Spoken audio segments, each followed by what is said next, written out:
Kesultanan Aceh dipimpin oleh raja yang bersifat turun-temurun. Sultan akan terus memimpin sampai ia meninggal dunia. Bila Sultan akan meninggal, ia sudah menentukan siapa yang akan menggantikan kepemimpinannya. Jika belum ada yang menggantikan, maka biasanya Panglima Sagi 22 Mukimlah yang akan menjadi wakil Sultan, sampai putusan Sultan ditetapkan. Ketika Sultan Iskandar Muda dan Sultan Iskandar Sani memimpin Kerajaan Aceh Darussalam, tahun 1607 sampai 1641 Masehi, mereka dapat membawa Aceh dalam masa kejayaan. Akan tapi, puncak kejayaan Kerajaan Aceh Darussalam pada masa pemerintahan Sultan Iskandar Muda. Dalam pemerintahan Iskandar Sani, kejayaan Aceh masih tetap membumbung terus, dan pemerintahannya melanjutkan kepemimpinan Sultan Iskandar Muda. Sebelum pengangkatan Sultan Iskandar Muda, pemilihan kekuasaan dipegang oleh orang kaya. Akan tapi, oligarki dari golongan orang kaya tidak selalu dapat menurut kemauannya. Meskipun gitu, bisa dilihat pada masa pengangkatan Sultan Ali Riayat Shah, yang wafat pada tanggal 28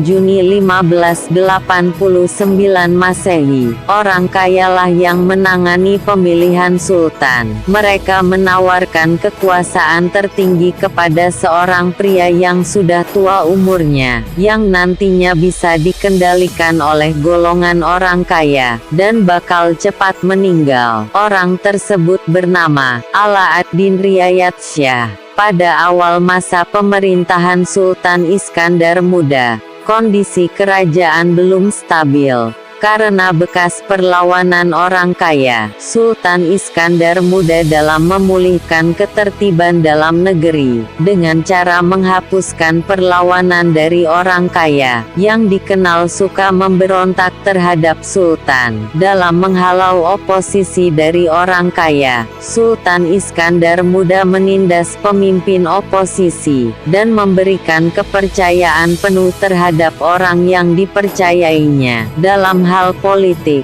Sultan Iskandar Muda mencatat prestasi menonjol. Awal ekspansi politik dari Sultan Iskandar Muda terjadi pada tahun 1612 Masehi, dengan menyerbu kota di pantai timur Sumatera. Pada tahun berikutnya, Sultan Iskandar Muda berhasil melakukan ekspansinya ke berbagai daerah, di antaranya menguasai Delhi pada awal tahun 1613 Masehi, dan Johor membawa anggota keluarga kerajaan ke Aceh. Tahun 1614 Masehi, Sultan bisa mengalahkan armada Portugis di Bintan. Tahun 1617 Masehi, Sultan merebut Pahang, dan memboyong Sultan Pahang beserta keluarganya, termasuk Sultan Iskandar Sani di waktu usia 7 tahun ke Aceh. Tahun 1619 Masehi, Sultan berhasil menguasai Kedah, dan tahun 1624 Masehi, Sultan juga berhasil merebut Nias. Kerajaan Aceh Darussalam mengalami masa ekspansi terluas dalam masa kepemimpinan Sultan Iskandar Muda. Setelah berhasil menaklukkan Johor dengan menawan Raja Johor, Sultan Iskandar Muda berencana masuk ke Malaka. Karena di negeri itu ada raja yang masih berkerabat dengan Raja Johor, Sultan Iskandar Muda berlayar ke Malaka, dan sesampainya di Selat Malaka, Aceh diserang serta beberapa tembakan meriam dilakukan. Dengan niat hati Raja Malaka ingin membebaskan Raja Johor yang ditawan oleh Aceh, maka pertempuran yang hebat antar kedua belah pihak tidak terelakkan lagi. Angkatan angkatan perang baik dari Malaka dan Aceh banyak yang meninggal dan luka-luka.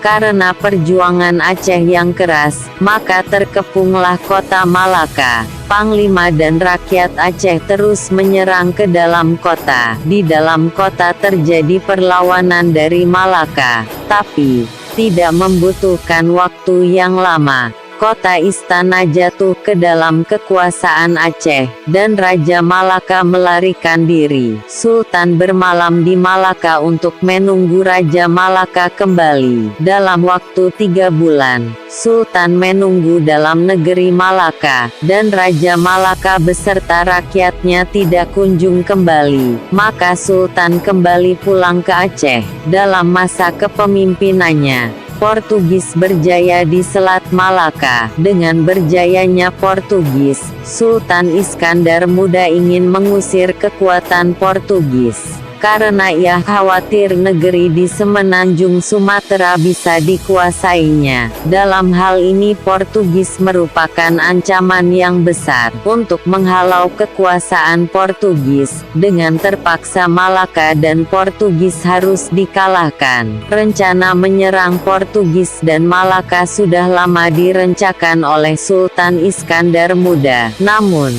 baru terrealisasi di tahun 1629 dengan membawa 20.000 prajurit. Aceh menang telak dalam pertempuran ini, sehingga kekuatan angkatan laut Portugis tidak bisa menandingi kekuatan Aceh. Dalam pertempuran dengan Portugis, Aceh mampu memukul mundur penguasaan Portugis dari Selat Malaka, walaupun tidak bisa mengusir kekuatan Portugis secara permanen. Sultan Iskandar Muda dalam hubungan diplomatik antar penguasa berjalan dengan baik. Di bawah kepemimpinannya, kebutuhan rempah-rempah dan timah sangat tinggi, dan menjadi komoditas yang cukup laku di pasaran Eropa, sehingga harganya melambung tinggi. Daerah Sumatera Barat menjadi pusat penghasil lada dan emas, sehingga menjadi daerah yang berpotensial. Lada dan emas merupakan buruan utama pedagang dari Gujarat, Cina, Belanda, Inggris dan Eropa lainnya. Hal ini menjadi faktor utama melambungnya kebutuhan dari kedua komoditas emas dan lada. Dari perekonomian yang meningkat di masa Sultan Iskandar Muda, tidaklah mengherankan jika perekonomian semakin maju. Kas kerajaan Aceh meningkat.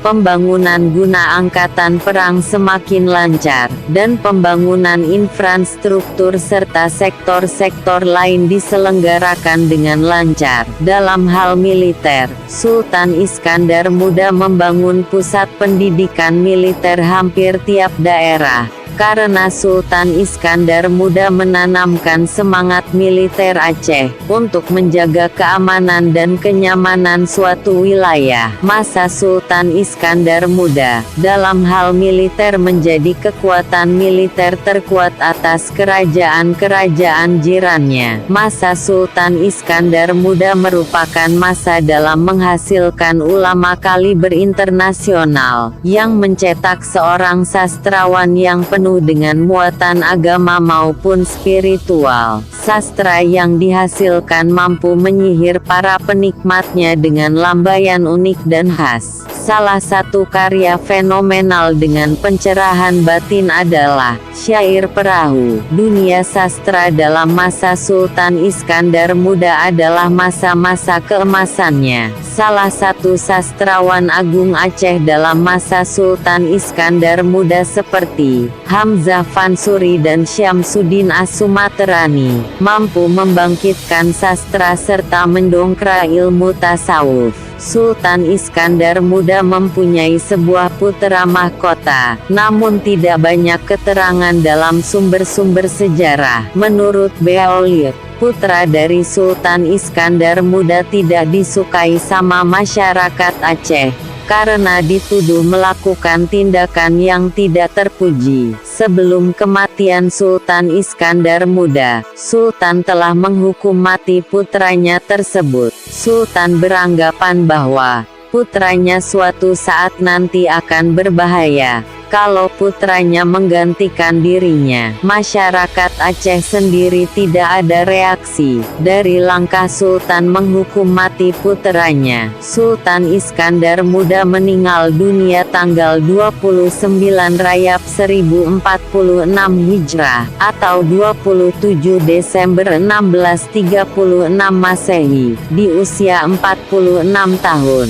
Setelah kematiannya, Sultan Iskandar Muda digantikan oleh menantunya, yaitu Iskandar Sani. Sultan Iskandar Sani merupakan keturunan langsung dari Sultan Zulkarnain, Kaisar Makedonia yang masyhur, 316–323 sebelum Masehi. Ketika Sultan Iskandar Muda menyerang Pahang pada tahun 1618 Masehi, Sultan Pahang, Permaisuri, dan puteranya, yaitu Iskandar Sani, dibawa ke Aceh untuk dijadikan tawanan perang. Pada saat Sultan Pahang meninggal, tidak lama setelah itu, Sultan Iskandar Muda menikahi permaisuri dari Pahang yang dikenal atas kecantikannya. Menurut Bustan Usalatin, Sultan Iskandar Sani dibawa oleh Sultan Iskandar Muda ke Aceh di usia 7 tahun. Iskandar Sani memiliki wajah yang menarik,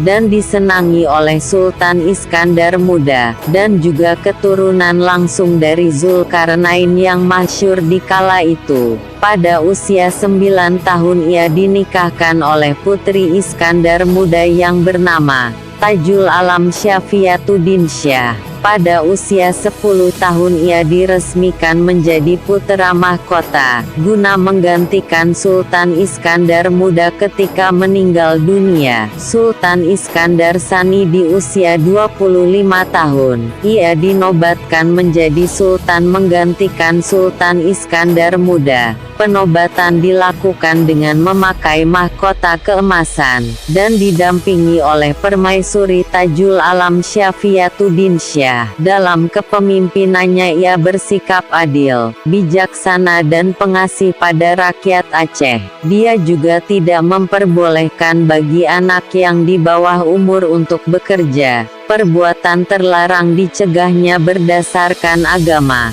Kegiatan keagamaan seperti sholat, zakat, puasa dan haji, diperintahkan untuk dilaksanakan dengan sebaik-baiknya. Rakyat Aceh dikerahkan oleh Sultan Iskandar Sani untuk membangun negeri, dan memperbaiki rumah-rumah ibadah. Pendidikan anak diprioritaskan dan amat dipentingkan. Mereka semua diwajibkan untuk menuntut ilmu, baik yang sudah dewasa dan masih anak-anak. Sultan Iskandar Sani menurut Profesor Veld adalah sosok yang suka mengampuni orang lain. Salah satu orang yang pernah mendapat ampun adalah orang Portugis, yang menjadi tawanan perang. Tapi setelah mendapat pengampunan, mereka malah membuat masalah di area kerajaan.